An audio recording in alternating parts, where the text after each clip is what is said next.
why the architect of our laws placed the mandate to police the nomination process on the Iebc, because they knew that the two of them are interlinked.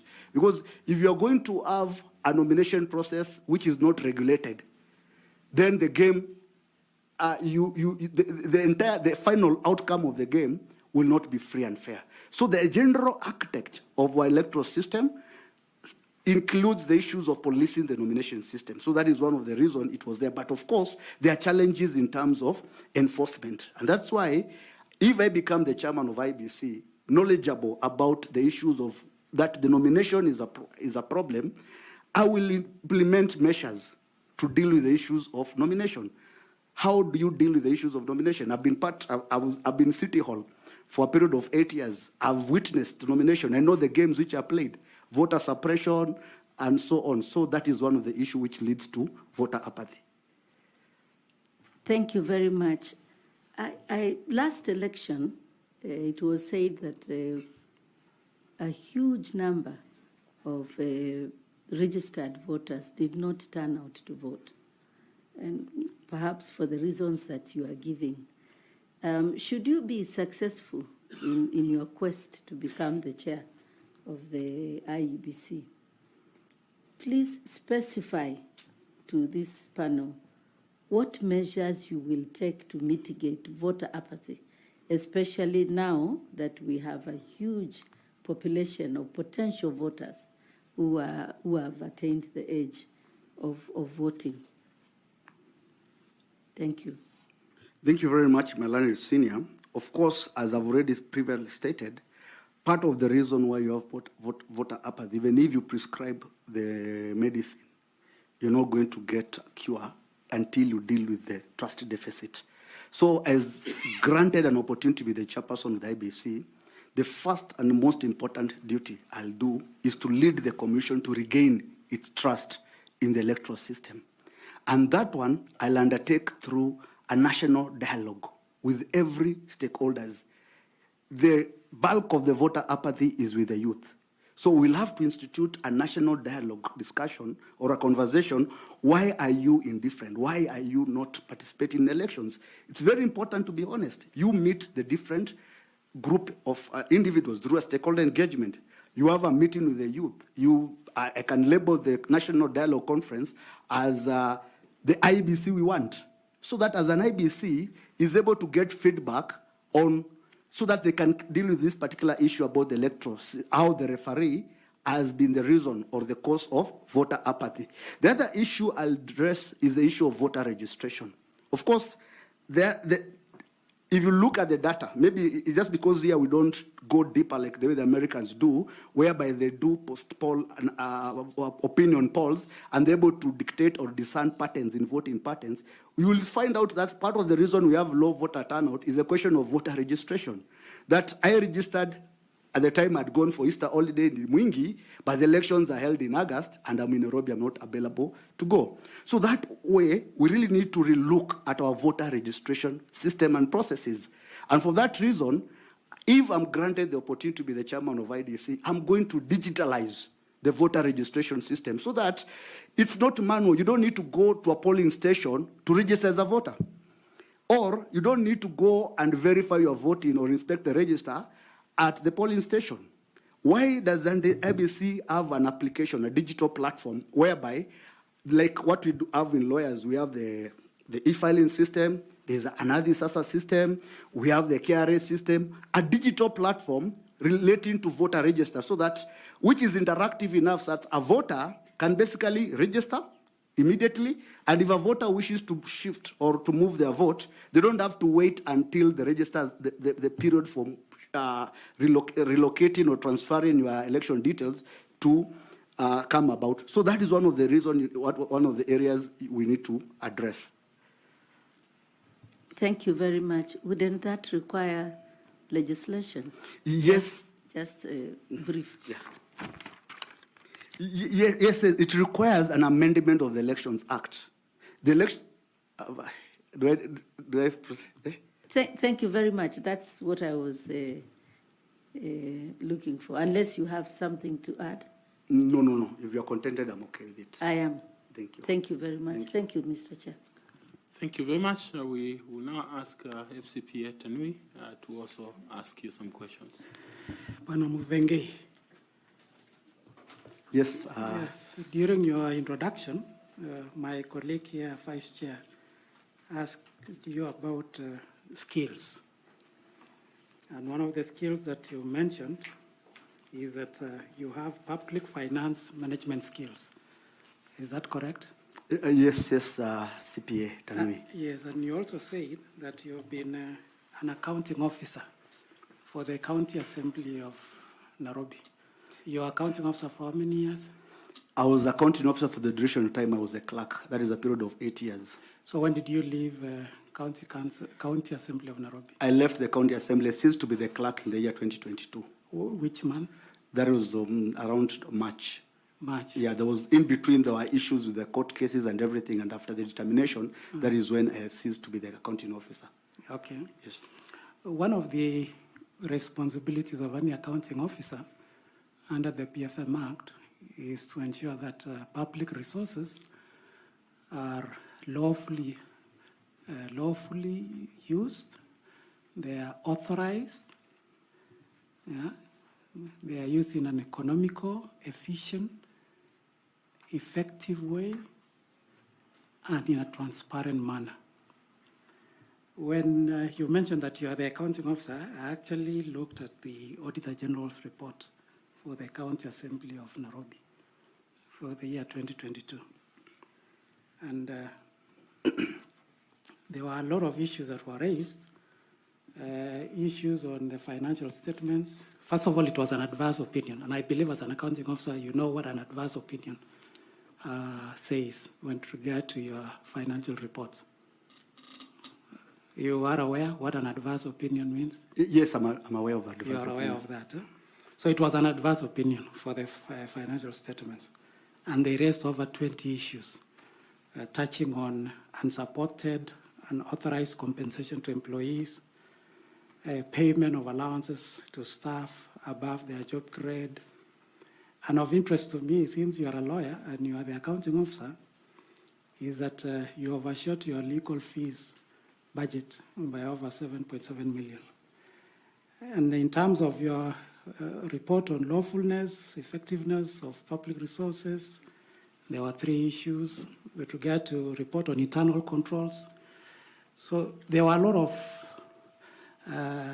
issues that were raised, actually a total of 26 audit queries that were raised by the Auditor General.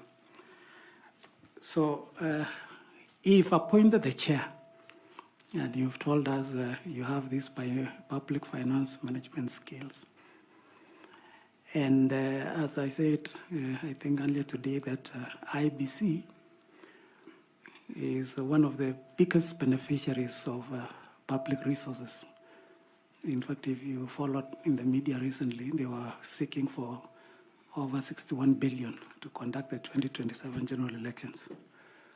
So how will these public finance management skills that you've told us you have, given the finding of the Auditor General in the County Assembly with regard to use of public resources and the big picture that we have for this country as chair of IPC? Thank you very much, CPA Tanui. As I mentioned to you, that there were court issues. From the period between 2019 to 2022, I was not the functional clerk. There were court orders which had decided that I step aside from the official discharge of the duties. They were made by the employment court, and therefore, even if on record was still the clerk and everything, if you look at those accounts audited report, you will see the person who has signed the financial statement. If you can peruse, you'll realize that I'm not the one who signed the financial statement. You know very well that it's accounting officer who is supposed to sign the financial statement. So those are not accounting statements of the period in which I was functionally the accounting officer. That is from period of 2019 to 2022, there were acting clerks. There were a series of acting clerks. The court had already ruled due to the issues which were in the assembly, then I step aside. But the period between 2013 to 2019 had clean auditor reports, had clean opinion from the Auditor General. You can look at them. They're available in the public domain.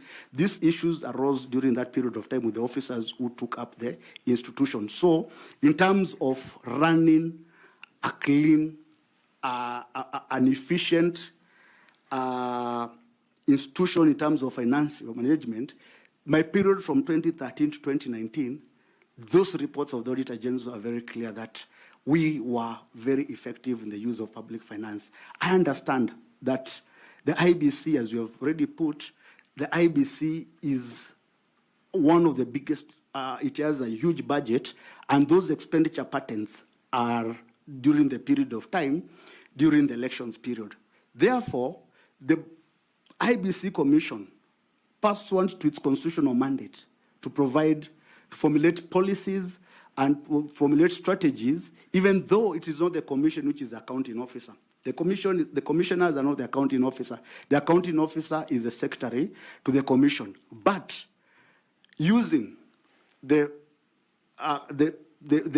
policy formulation and the strategies of mandate and oversight mandate, I'll be in a position to assist the commission to achieve its financial obligations without raising any queries with the Auditor General. And I'm aware that issues have been raised with the Auditor General, but I can be of assistance so that the commission can get clean reports like the ones which I got when I was an accounting officer. Why I raise that question is that you told us actually you are the clerk until 2022. You didn't tell us from 2019 to 2022 you are not in office. That is when you did your introduction. So it's on that basis that I was picking up that issue. But Tanui, yes. Let me just raise something in relation to what he has said. Yeah. In the year when he was the accounting officer, year ended 2018, June 30th, there was 211 million shillings paid outside IFMIS from the auditor's report.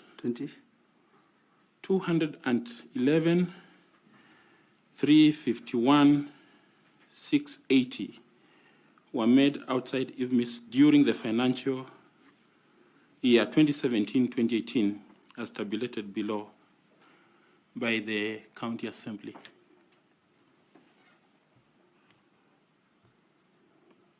Yes? Yeah, so there are audit queries on your accounts for the year that you are the accounting officer, even though you have mentioned that there was none. The issues I'm saying is that that report, I don't think whether it gave an adverse opinion. What we need to understand is that from the period of 2013 to maybe recently, the assemblies were not, the IFMIS was not, all of us were not on IFMIS, the IFMIS has not been rolled out to the entire county governments. It's only recently that we have had a complete rollout of IFMIS. So invariably, because of the challenges of IFMIS, the system like in Nairobi, that issue of IFMIS, paying out of IFMIS, was an issue which was cleared by the committee when it was established that the assembly had not been integrated. The IFMIS system had not been brought to the assembly, so it proposed that payments had to be paid out of IFMIS, but there was no loss of public funds. Okay. The report does not say that there was loss of public funds. It's just a question of that payments were not paid on IFMIS, but there was no loss of public funds because these were just processes, because if IFMIS took a while for it to be completely rolled out in the counties. Fair enough. The 3.2 bank reconciliations, the Assembly did not prepare bank reconciliations for 5 bank accounts disclosed, and then he details the amounts there. So there's quite a bit from the reports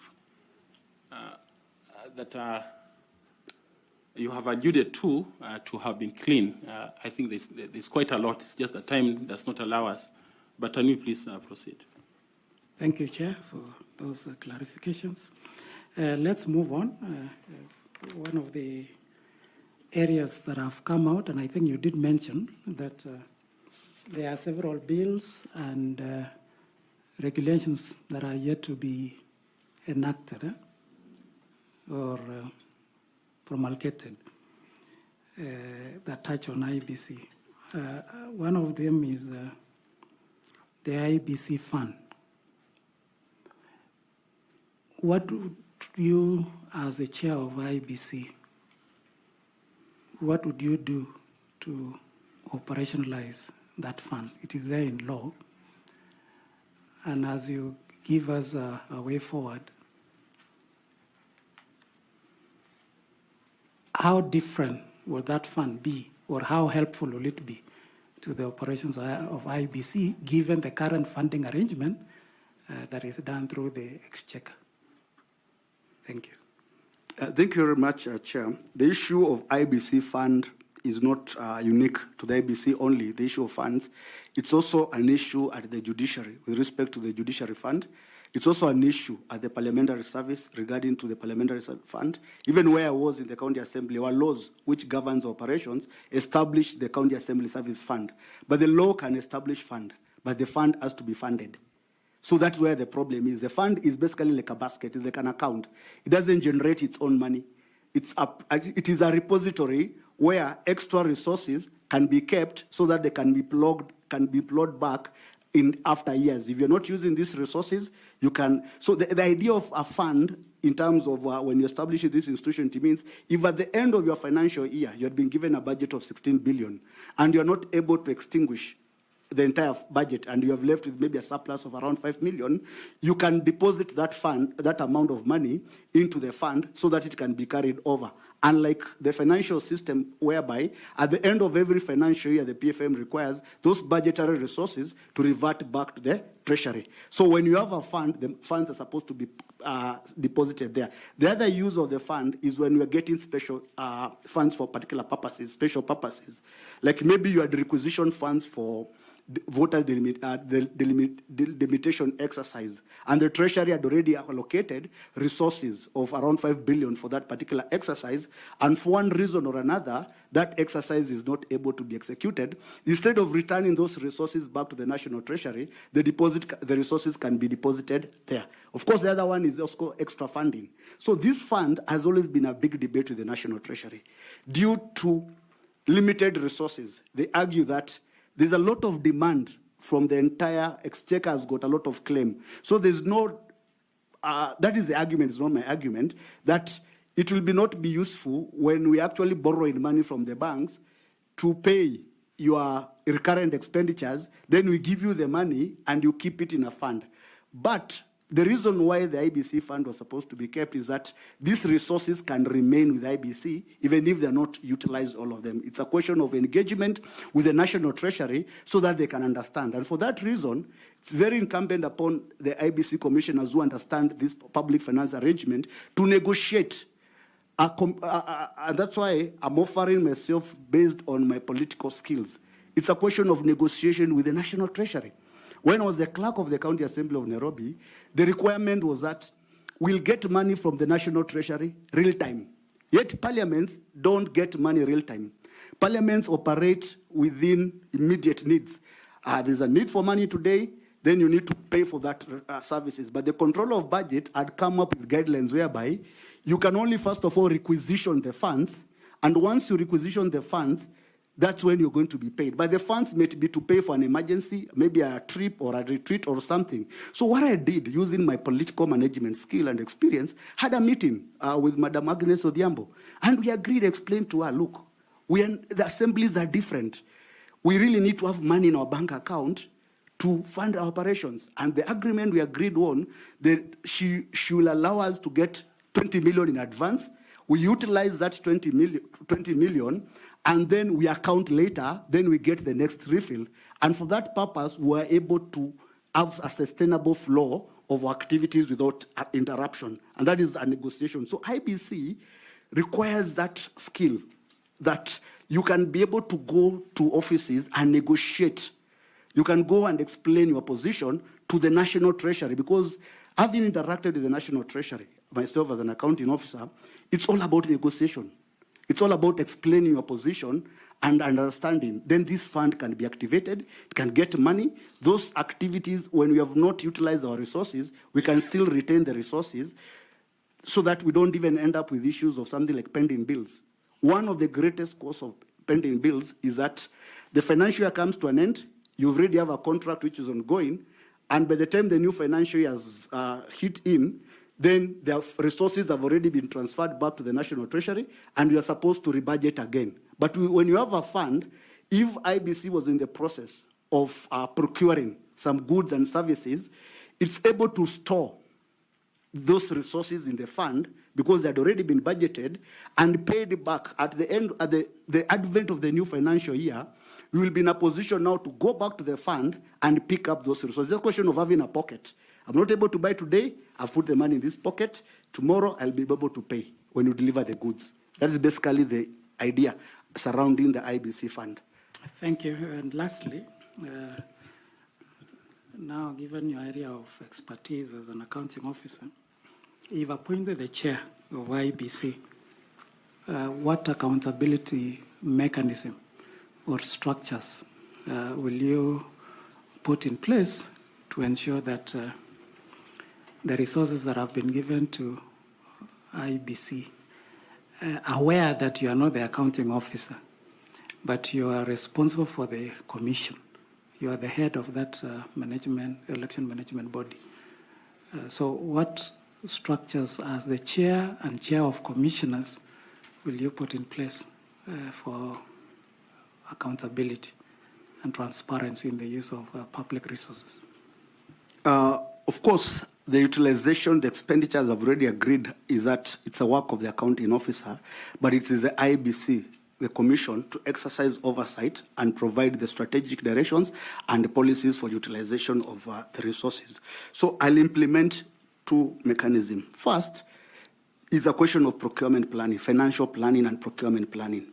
One of the areas whereby you have challenges in terms of effective utilization of the resources is lack of proper procurement planning. Of course, it is the work of for the accounting officer to procure goods and services, but it is the work of the commission to approve the procurement plan. So at that level, using the relevant committee of the commission, that is the finance, I know the IBC has got a finance and a supply chain committee, that committee can engage the secretariat periodically so that they can have quarterly. What we used to have in the county assembly when the clerk of the assembly, every financial year before the beginning of the financial year, almost 3 months, anticipating the budget that we are going to have, we will come up with the procurement plans for the other financial year. Then we'll have it approved by the board. We'll have a discussion with the board. So every quarterly, we will present our progress reports to the subcommittee, the relevant subcommittee of the board, so that we can have a conversation and engagement, so that that discussion is there.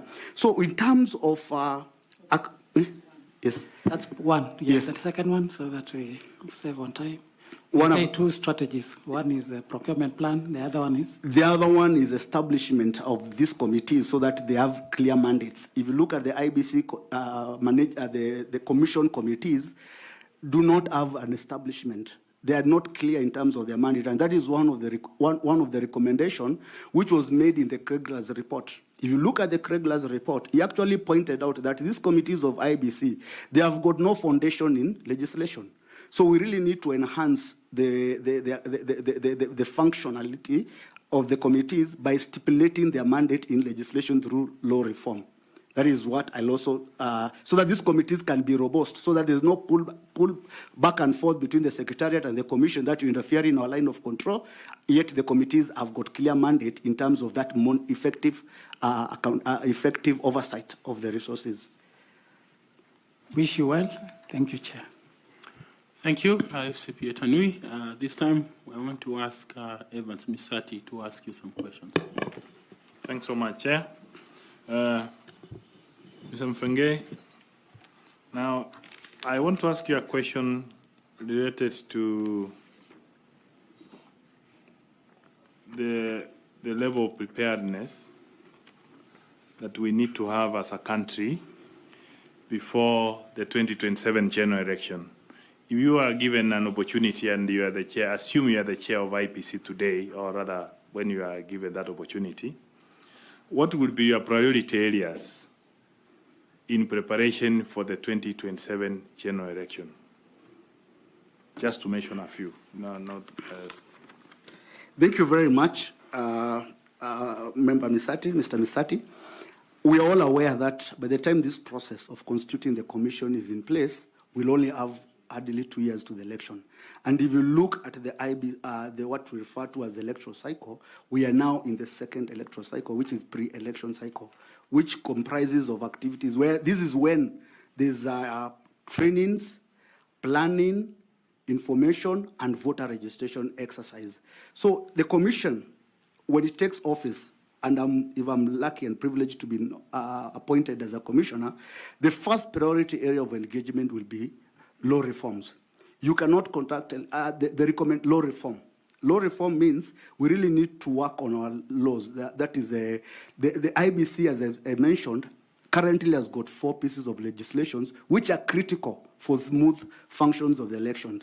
The other, IBC also has got almost around 8 regulations which also requires to be taken to Parliament and approved by Parliament before they are gazetted. So that will be my immediate priority, to use my legislative expertise and my political management experience to assist the Commission to navigate and to ensure these regulations are in place before the elections are run. Because we have a culture, and the Supreme Court has actually, and other courts have said, there's a culture that these elections laws are passed 3 months or 6 months or to the elections. So if I become the chairperson of IBC, I'll ensure that the elections laws are passed.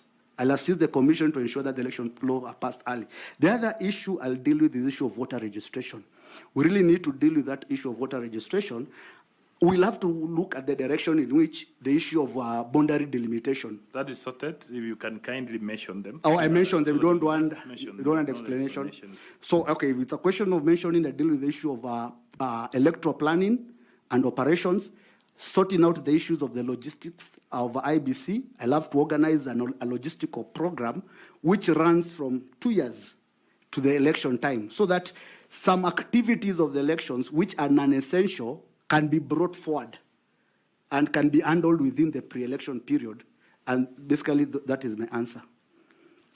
Thanks so much. Now,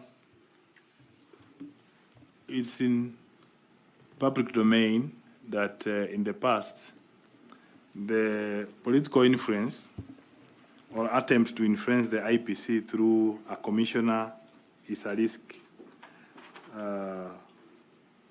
So what do you think you can do as a chair if you are faced with such an influence? And how will you mitigate that as a commission? You know what happened in Pomas?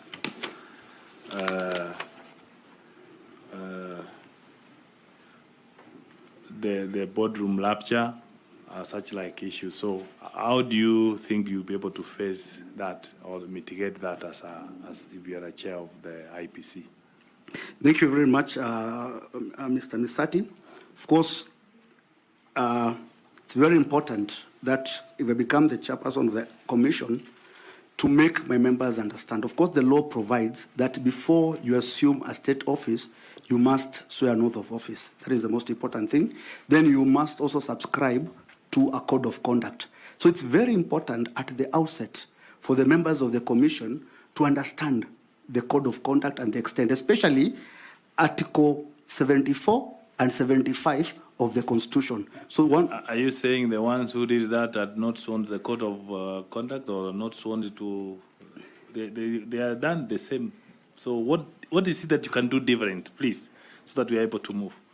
The people who did that, the influence that happened, the same commissioners had been sworn, they had sworn, they had taken oath. So what different can you do?